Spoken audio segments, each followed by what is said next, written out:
현장에서 철근을 배근할 때는요. 겹침 방식으로 철근과 철근을 서로 겹쳐놓고 가느다란 철선으로 돌려서 서로 묶는 방식을 사용합니다. 근데 왜 이렇게 철근을 묶는 방식을 사용할까요? 그냥 철근끼리 서로 겹친 다음에 용접해서 붙여놓으면 더 튼튼할 것 같다. 얇은 철선으로 묶는 방식보다 좋을 거다라고 생각할 수 있습니다. 그럼 철근을 묶어서 시공하는 아파트 현장들은 전부 다 부실 시공을 하고 있는 걸까요? 그래서 결론부터 말씀드리면 용접보다 가느다란 결속선으로 묶는 겹침 방식이 더 튼튼합니다. 이게 도대체 무슨 말이냐 하면 용접 작업은 매우 어렵기 때문입니다. 학생들에게 공부 못하면 대충 용접 배워서 호주 가면 잘 먹고 잘 산다고 하죠. 사실 용접 작업은 만만한 기술이 아닙니다. 용접 작업을 숙련된 기술자가 했다면 높은 시공 품질을 기대할 수 있겠지만 현장에는 숙련공들만 투입되는 게 아닙니다. 미숙련공도 함께 투입이 될 경우에는 일정한 시공 품질을 기대할 수 없습니다.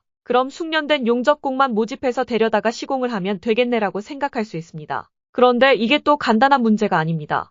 용접이라는 게 굉장히 뜨거운 온도로 철근을 가열한 뒤 녹이는 건데요. 그래서 용접부가 굉장히 뜨거운 온도까지 가열되었다가 식는데 뜨거운 열이 천천히 식는 게 굉장히 중요한 포인트입니다. 냉각되는 속도를 천천히 유지하지 못하게 되면 피용접물에 저온 균열이 발생하게 됩니다. 그래서 저온 균열을 방지하기 위해서는 용접부 주변 전체를 예열을 시켜줘야 하는데 이게 간단한 문제가 아닙니다. 용접에서는 탄소 당량이라는 게 있는데 강제의 첨가 원소를 탄소의 양으로 환산한 수치입니다. 철근도 탄소 당량이 제각각인데 어떤 철근은 150도까지 예열을 시켜야 하고 또 어떤 철근은 260도까지 예열을 시켜야 됩니다. 예열을 안 하면 용접부 안쪽의 눈에는 보이지 않는 균열이 생기게 됩니다. 그래서 예열 작업까지 제대로 끝내고 난 뒤에는 반드시 용접부 검사를 해야 합니다. 건축 구조 기준의 6조 1항을 보게 되면 설계 기준 항복 강도의 125% 이상을 발휘하는 완전 용접이 되어야 한다라는 기준이 있습니다. 그래서 용접이 잘 됐는지 테스트를 하는데 철근이 받는 힘이 100이라고 한다면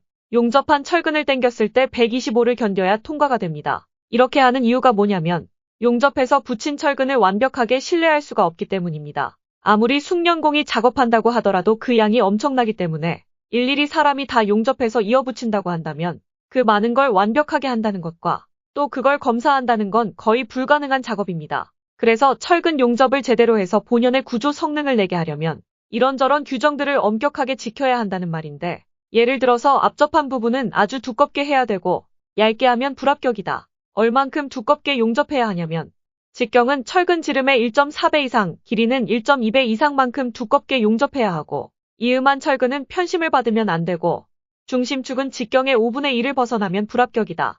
라는 규정들을 모두 지켜야 합니다. 작업하기도 어렵고 테스트하기도 어려운 겁니다. 그래서 현장에서는 겹침이음 방식을 적용을 합니다. 겹침이음은 철근이 구조체에서 빠져나와 있습니다. 구조체에서 철근이 빠져나와 있는데 여기에다가 추가로 철근을 더 겹쳐서 연결을 합니다. 그런데 구조체에서 빠져나와 있는 철근의 길이가 너무 짧다면 예를 들어서 100mm밖에 안 된다라고 한다면 새로운 철근을 가져와서 연결시킨다고 하더라도 빠져나온 철근이 너무 짧다 보니까 제대로 물고 있지 못하고 쏙 빠져버릴 겁니다. 그래서 콘크리트를 타설하고 새로운 구조체가 왔을 때 철근이 빠지지 않고 제대로 버틸 수가 있느냐가 중요합니다. 그래서 겹침이음에서는 철근이 쏙 빠져버리지 않고 버틸 수 있는 길이를 계산하는 산식이 있습니다. 이 산식을 적용해서 철근이 빠지지 않을 길이를 계산해서 계산된 길이만큼만 빼놓습니다. 그래서 겹침이음은 제대로 시공이 되는지 눈으로 쉽게 확인할 수 있는 방법이다라는 겁니다. 현장에서 어떤 부분은 1000mm 겹쳐져 있어야 되고 다른 부분은 700mm 겹쳐져 있어야 되고 하는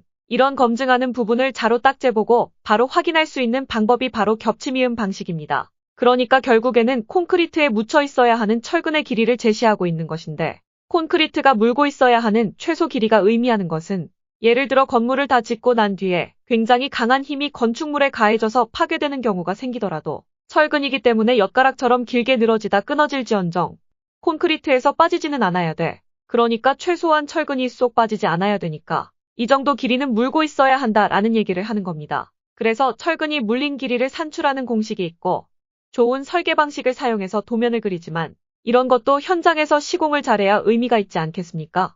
하지만 현재 대한민국에서는 불법 다단계 하도급으로 저가 수주 경쟁을 벌이던 건설사들이 저숙련 이주 노동자들로 현장 인력을 90% 가까이 채워버리면서 문제가 생기고 있습니다. 건설 현장에서는 베트남 출신의 저숙련 이주 노동자들이 철근공으로 대규모 유입이 되다 보니 현재 문제가 심각합니다. 철근 이음끼리 산출해서 설계 잘 해놓으면 뭐합니까? 다단계 하청 돌리면서 공사하다 보니 비용 절감을 이유로 건설 현장에 한국인 숙련공이 없어졌습니다. 그나마 남아있는 10%의 숙련공들이 시공 단계에서 자체적인 감시와 기술 전달을 시도한다고 해도 베트남 사람이랑 말이 안 통해서 사실상 불가능합니다. 그래서 최근에는 전담보 강근을 결속하는 작업을 하지 않아서 신축 아파트 현장의 주차장이 와르르 무너지는 황당한 사고가 발생한 적도 있습니다. 아파트가 어떻게 지어지든 간에 단가 맞추는 데만 급급한 불법 하도급 구조가 뿌리 깊게 박혀 있습니다. 또한 인명사고나 붕괴사고가 발생해서 재발 방지를 약속하는 것도 그때뿐입니다. 근본적으로 절대 바뀌지 않는 현실입니다. 아파트가 무너졌냐 안 무너졌냐만 다를 뿐 다른 현장도 크게 다르지 않습니다. 한국인 기능공들은 점차 사라지고 그 자리를 베트남 인력들이 대신하고 있습니다. 하지만 베트남 철근 인력을 한국에서 활동하는 전문 기능공으로 육성하기란 쉽지 않은 일입니다. 그들도 고향이 있는 사람들이기 때문에 돈 벌어서 다시 베트남으로 돌아가게 됩니다. 그럼 그 빈자리를 또다시 미숙련 외국인 노동자들이 채우게 되는 악순환이 반복되는 것입니다. 아파트 브랜드는 메이드 인 코리아지만 그 속을 들여다보면 골마서 썩어 있는 것이죠. 20년, 30년 전에 지었던 아파트들이 신축 아파트보다 더 튼튼하다고 하는 말에 여러분들은 동의하십니까? 지금까지 설계 1팀이었습니다. 감사합니다.